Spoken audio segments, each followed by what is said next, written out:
this is 6. I don't, well, they're not brought to me till they're 10, so...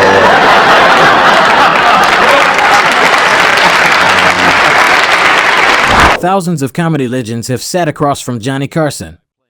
Some were witty. Some were unforgettable. But only one guest could make Johnny completely lose control without even trying. Tim Conway didn't need outrageous jokes or elaborate sketches.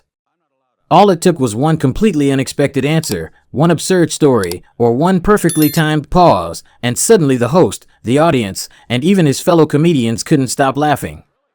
These are the Tonight Show moments that proved Tim Conway wasn't just a funny guest. He may have been the funniest guest Johnny Carson ever welcomed. Dumb, sitting here as a friend, having to go down here and so on, so on, so on, so on, so on, so on. We ought to be able to sit and we're professionals. You've been in the business a long time. Sit and just rap without all of this silliness.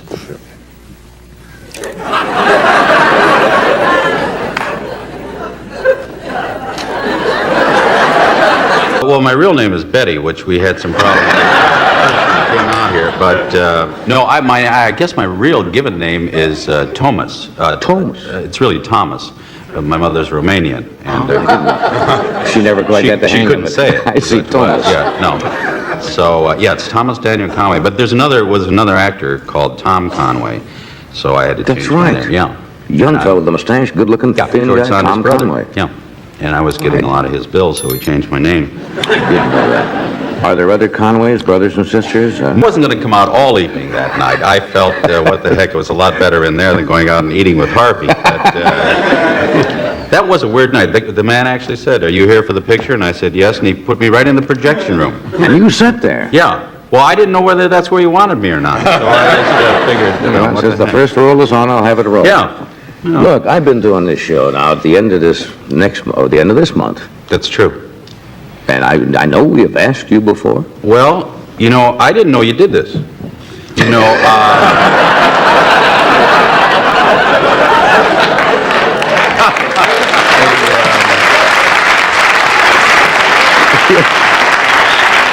Yeah, got a band and everything. It's really good. It's dynamite, really. Hey, congratulations. For what? Oh, I thought you knew something about my private life. No. Yeah, that was Some comedians spend years crafting the perfect joke. Tim Conway could do it with a single sentence. That was his real superpower. He never looked like he was trying to steal the spotlight, yet somehow every conversation slowly drifted in his direction. The funniest part wasn't just what he said, it was how calmly he delivered complete absurdity while Johnny Carson struggled to keep a straight face. Before long, the interview stopped feeling like a talk show and turned into two friends desperately trying not to laugh on national television. I didn't, and some pretty authentic ones. Yes, they certainly were. Yeah. Let me help. Oh, yeah, I'm kind of fortunate I didn't get it in the toilet. It would have been, Oh, I'm sorry to see that. That's, great, okay. Was that really one of your favorite times? Yeah, this is kids gave me this, but don't worry about it. No, we'll get you. Oh, it's fine. We'll fine, get you a don't new worry tie. about it. Sure, Brand yeah. new tie. This was a $3 tie, so fine. Certainly would. Yeah, it's a little steep, yeah. No, you kind of, well, I think what you have to do, I call it the cough for life. If you come in at 3 o'clock in the morning and your wife says, "Where have you been?" You go, "Where have I been?" I'll tell you. Now, That's the kind of kick in. during that cough, you better come up with your life. Somebody told me a couple of months ago, that's a true story now, you were on a plane that was they tried to hijack it. It was an attempted either hijack or comedy scene. I honestly thought you were on the plane. I really did. It was a put on or something? No, it was a practical real joke? one. Yeah. I can't mention the airlines because it's still a little problem there. But I got on, I was coming from New Jersey here. And, oh, you're from here? Good. Here always gets the biggest applause. A lot of people from here. No, that's true. Now, we've known each other, 4 or 5 years, and you have never said what you do, so... I just figured, and I never asked you, so I figured whenever I came over the house, you just wanted people in the business coming over there eating and running films and things, so but they mentioned it the other day that this is what you do. This is what I do for a living. Yeah. The Emmy It's Award always last night. exciting for me to be even connected with the Emmys. I think it's a great organization, and I'm very excited about winning that award, and my salary hasn't even doubled yet. Nothing happened? Nothing has happened. I saw Corman. Corman got up. He tried to start and tried to get a standing ovation going. Yeah, it didn't go too well, did it? No, he was the only one. Yeah.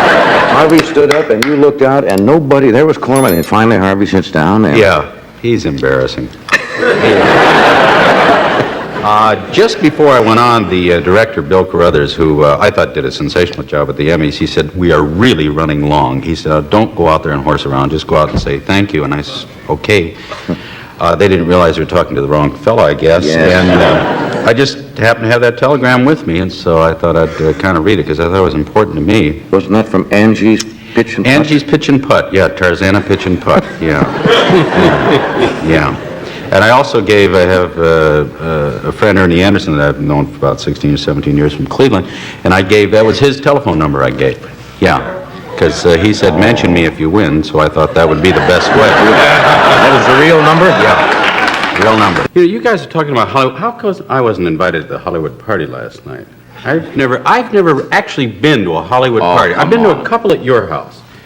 Well, they're not Hollywood parties, they're kitty birthday parties. I went to one, Steve Lawrence and Edie Gourmet's anniversary. Were you at that? No, I wasn't invited. I wasn't invited to that one either. See, that's the only one I've been. And I had my Just car you stolen. and Steve and Edie, or were there other... No, there were other people, the whole room full of people. It's an easy show to work, this new one now. You work 4 weeks and you're off 48, which gives me a lot of time to do whatever I want. What is it you want to do? What made Tim Conway so dangerous on a talk show wasn't loud punchlines or outrageous antics. It was his ability to make the ordinary sound completely ridiculous. He spoke with the calm confidence of someone telling a perfectly reasonable story, even when every sentence became more absurd than the last. That contrast was almost impossible to resist. Johnny Carson could see the joke building long before the audience did, and watching him fight to keep a straight face became just as entertaining as Tim's story itself. Sometimes, the biggest laugh came from the reaction Tim created rather than the joke he delivered. I pulled up and a guy in a red jacket said, can I take your car? And I said, yeah. And I said, do I need a ticket? And he said, no, I don't think so. And that's the last I saw of him or my car. What? Stole my car. You gave it to some guy wearing a red jacket? Yeah. Well, if a guy comes up in your parking for a party, Yeah. and they have valet and everything, a guy comes up in a red coat and says, can I have your car? Wouldn't you give it to him? Talking, you said, to one of the coordinators, going to be on the show and so forth. Normally what we do on the show, and all shows do it, whoever we book comes in, talks to one of our talent coordinators, we kind of get some areas to talk about. So we have some kind of direction. We've known each other how long? Yeah, he's still getting calls. Incidentally, if you didn't get that number, it is, you want to give Ernie a call and, Is that where you're from originally? I'm from Chagrin Falls, yeah. Chagrin Falls? Yeah, a little town outside of Cleveland, Dynamite Town, yeah, small, kind of Mark Twainish type little town, yeah. Fishing when you were a kid and going down to the river and... Yeah, we didn't have a river, but we went down and fished. Just throwing that little spinner right out into the mud there. And, yeah, I was there, I think it was less than 1,100. Yeah. You know the old gag about they had a parade and everybody was in it, but I went back one year for a parade, and it was a cherry blossom thing, and really everybody was in the parade, and it just went down the street, you know, waving at sidewalks. And there's nobody there. Yeah, everybody was in back, yeah, they were kind of excited that year, yeah. Chagrin Falls? Yeah. It's an old Indian town. Now, this is what they believe on how 10, 15... 10 or 15 years. We've been out together, socialized, we've been at parties together, you've been here many times. I feel really kind of dumb sitting here as a friend. Mm-hmm. Having to go down here and so on to all those places you're going to appear. Sounds like a pretty exciting summer, doesn't it, Johnny? Yes, sir. In a play, Wally's Cafe. Yes. That's not Eugene O'Neill, is it? Or? No. That was written by Ron Clark and Sam Bobrick. Yeah, that was on Broadway for almost 20 minutes. And A comedy? Yeah, Tim Conway understood something most comedians never fully mastered. The biggest laughs don't always come from the punchline, they come from the anticipation. Instead of rushing to the joke, he let every pause breathe, every expression linger, and every tiny reaction build the tension. By the time he finally spoke, the audience was already laughing at what they imagined was coming next. That remarkable sense of timing turned even the simplest conversation into a comedy performance, and Johnny Carson knew he was only seconds away from losing control. We got something in common.